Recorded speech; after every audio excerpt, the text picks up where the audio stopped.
We're back, people, and today we're breaking down film on Jaylen Waddle, Miami Dolphins wide receiver, and he had a really good game versus the Jets, and I just feel like the Dolphins need to keep this up, keeping him involved, like, at a higher pace like this. Like, he's had, a pretty good season, not the best up to his standards, but, like, I would like to see them getting him more involved game-to-game basis. I know there's a narrative like the Dolphins are force-feeding Tyreek, and that's kind of the problem with the offense at times. I don't think that's necessarily the case. Like, I think, you can argue maybe some of the design touches where it's like the constant screens, jet sweeps and stuff. Maybe they could cut down on that. But, like, throwing the ball down the field, like, usually when they do it, he's actually open and it's a completion. I don't really see the force-feeding in that area. But I do think just, like, from an efficiency standpoint, they can gain to get Waddle more involved down the field. Especially, like, in this Jets game, he was making good catches in contested situations. If he's making those types of plays, he could be one of the top receivers in the league, because that's kind of where he struggles the most at right now as a receiver, is kind of at the catch point and has some drops here and there, or can struggle when it's contested like that. But beating Sauce Gardner on the fade, you can just see the pure explosiveness, good tracking down the field. He is a playmaker, and I think getting him involved just helps open up everything else. Maybe stop with as many stuff behind the line of scrimmage. I feel like they've been doing that because of the guard injuries, and go back to throwing the ball down the field more, and then that will lead to both him and Tyreek being successful. Going to show a lot of Waddle's work in this game. Like, the slot fade was probably his most impressive play. Just a nice little out, take what's given to you. I like to see them, working some more of this type of stuff. I think Waddle, they can really expand his route tree more and more, is really why I want to talk about this stuff, because whenever they get him allowing to do more and more things, because it's a lot of, they throw the screens and then they throw those, like, deep in breakers where he has a lot of his success as well, but I think he's one of those players that can run the full route tree, and I like seeing, the situational awareness, get the 2 feet in bounds. He's a very talented player, and I feel like you can really let him cook, unlock. He is one of the best players on this team, and they haven't let him, like, play to his full potential yet this year. A lot of this offense is all about timing, and I just feel like he's such a good route runner, super dynamic, explosive, and you see it throughout the year when they allow him to do a little more stuff. Here it's just the basic stuff, which he's done good at this year as well. He's been on the same page a lot with Tua, getting versus zone coverage, knowing where the ball is going to come. I do like the pace variation on this route, kind of slows down and then hit the acceleration right at the catch point there, and makes this catch low away from the frame. He was making some pretty nice, tough catches this game, which he's capable of. I think, honestly, he will jump at the catch point too, putting this low and away, protecting him from the DB. Really good work there from Tua specifically, but also like seeing Waddle have these types of plays. Bread and butter of the Dolphins offense. Play action, Tua hits his back foot, release that ball, him and Tua being on the same page. This stuff is very important. Like, it's nothing too crazy, not being like a man-to-man on that slot fade, but he's in this box of defenders right here, this guy off the screen. He's inside this box, and he knows he doesn't want to flow into 57. Him and Tua just being on the same page, start to slow this down, find that soft spot, make that catch down the field, pick up nice 13 yards. That's, good football IQ, understanding the situation. He's clearly has a high, grasp of this offense, and I think, just getting him more and more targets is only a good thing. This was another big catch he had, just versus zone coverage, making another tough catch down the field on a 3rd and 6.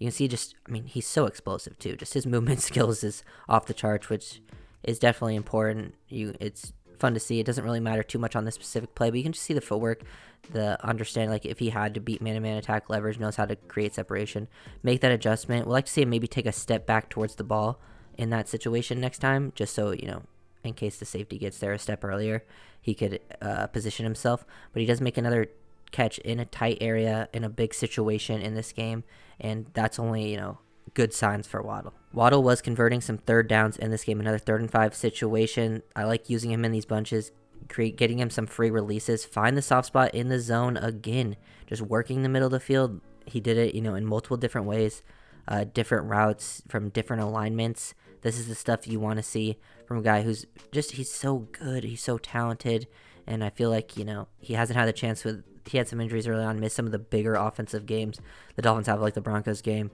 and,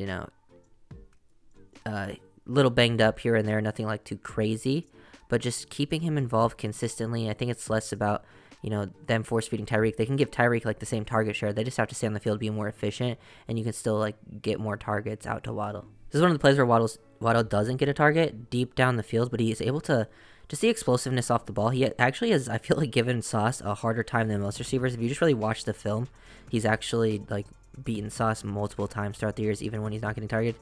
Here, just the explosiveness off the ball, and look how quickly he's able to stack and get on top of the corner. He has a few yards of separation.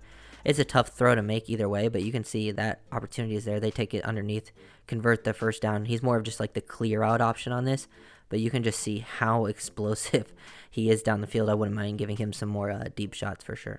One area Waddle has for sure improved a lot, is his blocking. Like, he's been an amazing blocker this year. I love his effort.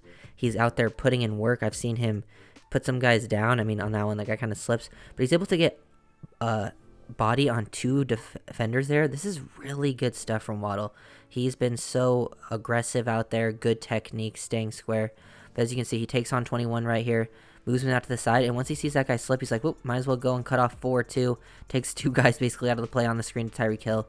He's out there blocking on screens, jet sweeps, all runs. He's putting in a lot of effort. Here's Waddle getting some, designed touches. He's gotten a lot of screens this year, getting him some jet sweep action. He's been good out in space. I think another area he's been showing in the past couple weeks too is more toughness and contact balance with the ball in his hands. Like, he's been running hard. I've seen him run some people over, which is nice to see. Like, I've always felt like he's played bigger than his size, but I feel like he's playing the strongest he's ever played this year, which is a good sign. I think, getting him the ball more and more will only allow us to see more of that and really become. I feel like he's one of the key players. Like him, and I feel like Achane coming back and getting him the ball more are kind of a big key to success for this offense down the stretch. Like, Tyreek's always going to be involved no matter what, but allowing these guys to really cook in situations where Tyreek gets some more attention, I think will allow the offense to be more consistent. That's why they run it down. This is jet sweep out here to Tyreek Hill and him just blocking. Look at this block. It's a 3rd and 3. Holds on to it for so long. The ability to sustain this block, very good. Look at him first. He sells, this route like he's trying to get over the top, but he sees it, then gets engaged, drive his feet, stay square. That's just beautiful work. The player who has one of the best chances to blow this thing up is that corner out to his side, and he gets a body on him. A lot of receivers aren't blocking like that, and when no block, no rock. Get this guy the rock, because he is out there blocking for sure. So you guys are doing. Make sure to comment, subscribe, and get next time. Peace.